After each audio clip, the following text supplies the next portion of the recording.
Hey guys, it's Janis. Welcome back to my YouTube channel. So in today's video, I'm going to share with you guys things I wish I knew before my vac schemes.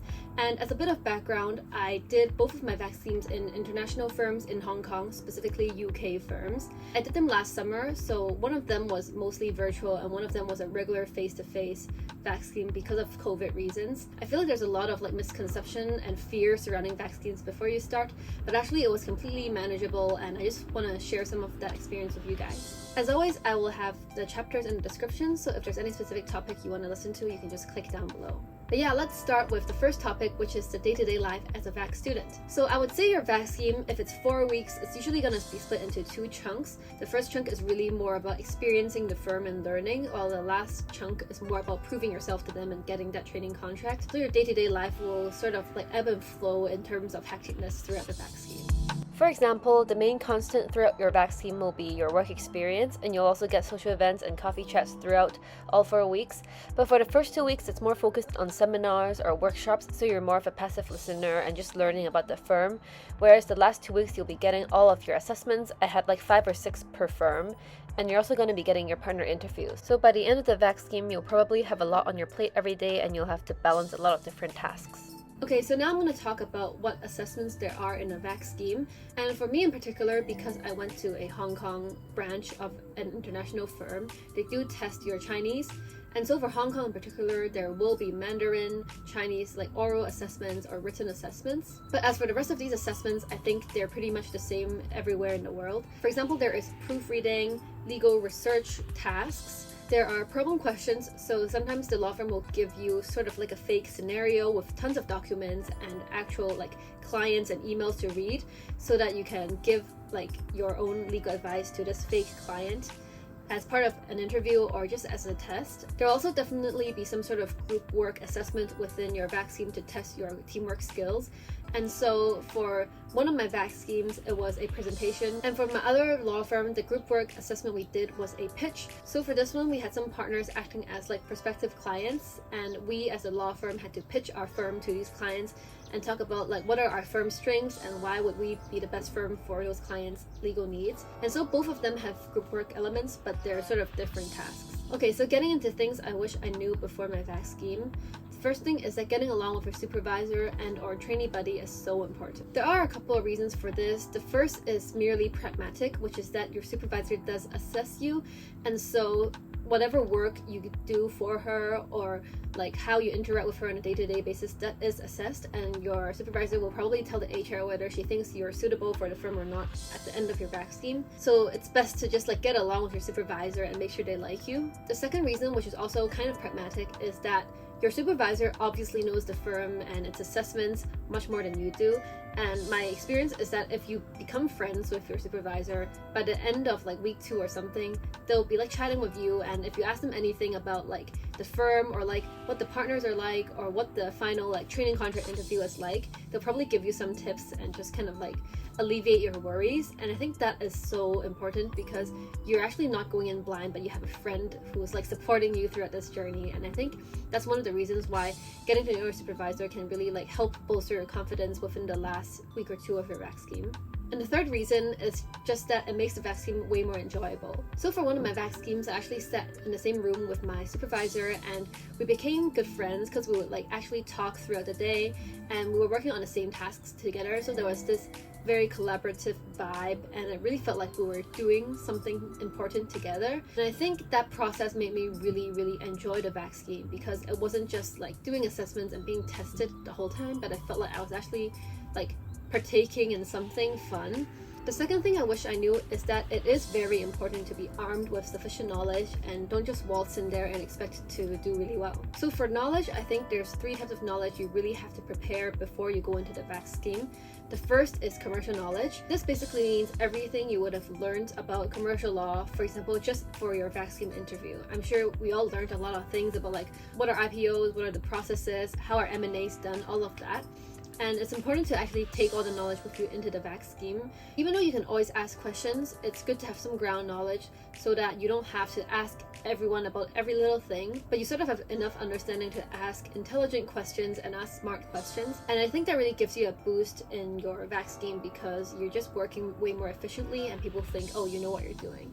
The second piece of knowledge you really need is language skills, and I mean that for Hong Kong vaccines in particular, because you never know if they're going to put you into a task where you have to use Mandarin, or just like in your day-to-day work or in your assessments. So for me, my Mandarin is pretty bad, and before my vac scheme I actually spent some time relearning Mandarin and like talking to native speakers, and I think that practice really helped me actually be able to be comfortable speaking Mandarin during my vac scheme.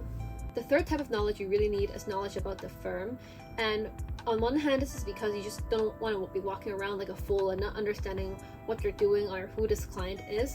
But the other thing is because you are going to go through the training contract interview at the end, and they're probably going to ask you these questions all over again about why this firm, and you just want to be able to answer those and especially link them with the experience you get during the vac scheme. So the next thing is something I think everyone knows, which is that you have to be proactive during your vac scheme. But what I didn't know before my vac scheme is like how exactly you can be proactive without bordering into like annoying. And so I'm just going to share with you guys some of the things I learned about like being proactive in your vac scheme. So there's various ways to do this, and one of the ways is to ask for more work. But I think this requires some like balancing exercise, because you do want to ask for work, but also be aware that when people say they don't have work for you, or they'll contact you later if they have work, they mean what they're saying. And so if they just so happen to not have work for you at the moment, you just have to leave them be and like not pester them and wait. I think as a vac student, you do feel very uncomfortable with empty time and having nothing to do, because you're feeling like everyone is going ahead of you, and if you don't get work, then the supervisors don't have a chance to like assess you. But what I learned is that actually people do value the fact that you are wise in your like interactions, and that if you already ask for it and no one gives it to you, you're wise enough to like, oh okay, now I have some free time, I'm just gonna like be a normal human being and just take it easy for the next few hours. This actually did happen to me because my supervisor was in some stage of her deal where she just couldn't give me anything to do, and no one else gave me anything to do even though I asked. So I actually had like 3 days of completely like empty time, and I was really worried back then. But what I realized is that it doesn't actually matter, because supervisors and everyone are fully aware that sometimes just the work like timing season is not good for them to give you work, and sometimes it just so happens that the vac student has nothing to do, and it's not the like student's fault, it's more just the nature of things. So as long as they see that you have asked for work, even if you don't get any work, that's totally understandable, and people are not going to think you're not proactive because of that. Another way to be proactive is to engage actively with the work you're doing. So the way I found that was best to do this is to talk with my supervisor constantly throughout a project, and I was helped because we did sit in the same room, so it was easy. But for example, while doing a project, if I notice something that's a little bit weird or I don't understand it, I'll just like observe it and ask her, oh, is this something I should be looking out for, or is this completely normal? I think this is a much better way than just silently doing your work and handing it in without ever communicating about it, because throughout this time your supervisor gets to know, oh, how are you doing the project, like how is your thought process like, and do you notice things, or are you just like a machine just completely doing what she tells you without thinking about it? And so actually making observations or even critiques can help them understand, oh, you are an active thinker. And so this is just a good way for them to know that you're good to work with and that you're proactive. Another way to be proactive is to actually talk to people, and there's a lot of chances for this. For example, in the social events that the firm will host, and I really encourage you to ask questions, even if you feel like it's not a very like sophisticated question and it's just a random question, because at least people know that you exist and they know that you're thinking and you're interested in them, and that goes a really long way. And finally, an easy way to be proactive is just to ask questions during the seminars, because the partners will actually be like, oh, are there any questions? And you can just raise your hand and ask a question, and this is just like the easiest way. So always be prepared to ask questions in the seminars. So another thing I wish I knew is how to manage an insane workload. This was because for the first 2 weeks of my vac scheme, as I mentioned, sometimes I didn't really have work, and sometimes it was just like really easy work, really fun, and I felt completely at ease. And so I didn't actually feel any of the pressure kicking in until the last week or two, when I had for one day I had 2 or 3 assessments due, and the HR told me that, oh, within 18 hours you're gonna have your partner interview. And so what I'm saying is, be prepared that the last week or two of your vac scheme is going to be quite insane, and there's ways you can just mentally prepare yourselves for that, and ways you can manage your workload. The first thing is that you've got to prioritize, and by the end, if it's between your assessments, like partner interview, and some work that you're doing for a supervisor, probably your assessments and partner interview will have to take precedent, and I think your supervisor will understand that, so just let them know what you have going on. The other tip is to work the longer hours you need to be able to finish everything.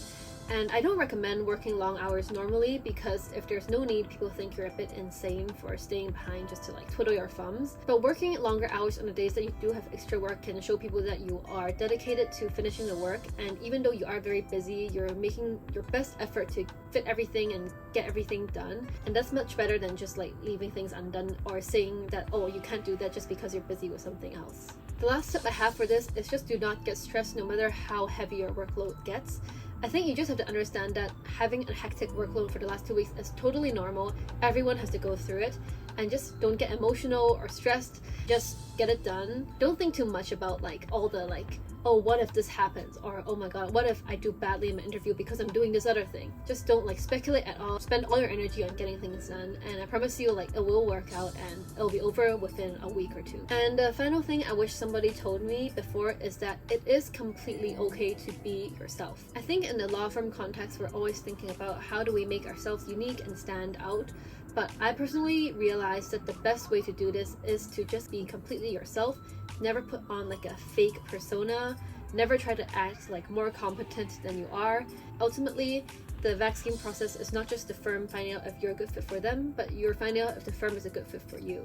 And if you had to completely change your personality just to get that offer, then you're not going to be happy like when you're actually working there anyway. And I would say that it's especially important to be authentic when you're interacting with the partners or with people who you know and they know that they decide your future. I think like a very easy mistake to fall into is to, whenever you're near a partner, you just suddenly like only talk about your good things, or even in a social events, like you just act differently because you know this is a partner and they know you know they're a partner, and the whole thing just gets kind of fake or like forced. But I think it's really important to be authentic with the partners and actually let them see the real you, as in let them see what kind of flaws you have or what kind of a person you are to work with, because ultimately that's what they want to know about you. And if you just hide this all behind like a glass and act like you're perfect, they're gonna feel like they don't really know you. And I feel like the authenticity ultimately trumps like whatever like perfect persona you're putting off. And being authentic is different for everyone, so I can't really give any tips, but I can share my story with you, which is that one of my favorite moments from all of the VAC schemes is that at the end, like when I got the offer, the HR actually had a conversation with me and told me why. And then one of the things they told me was that they were able to see who I was. And it was really funny because like half of it was like she was kind of like critiquing me, and she was telling me that, oh, you are actually very quiet and you don't really talk that much in the social big events, and like it's hard to get to know you. But then she was saying that like despite all of this, she could see in our moments together that, for example, I didn't talk a lot, but whenever I talked, it was very honest and like to the point. Another thing was that throughout the partner interview, they could actually tell that I wasn't like making stuff up or just like saying whatever I thought was the best answer they wanted to hear, but I was actually thinking it through. And she was saying that like in the partner interviews, you can actually tell if someone is just telling you like a rehearsed answer or what they think you think is the right answer, instead of giving you an honest answer. And they say they always prioritize the honest answers. That's one of the things like she said she noticed about me, which was something that made me really happy, because like I didn't want to get the training contract or anything just because I performed very well, but because I was a right fit for the firm and the firm was a right fit for me. And I think being authentic is the best way for both of you guys to like assess this part and make sure in the end, like whether you get an offer or not, it's the best possible situation for everyone. So yeah, just don't think of your VAC scheme as just this obstacle course where if you get through a ton of things and then get a pot of gold at the end, but just see it as a, like, I don't know, like taking a walk in a forest and you're with someone else and they're getting to know you, you're getting to know them, and at the end, the best possible situation for everyone is that we find a place where we belong. And I think just changing your mindset about how you see the whole VAC scheme makes the whole thing actually enjoyable.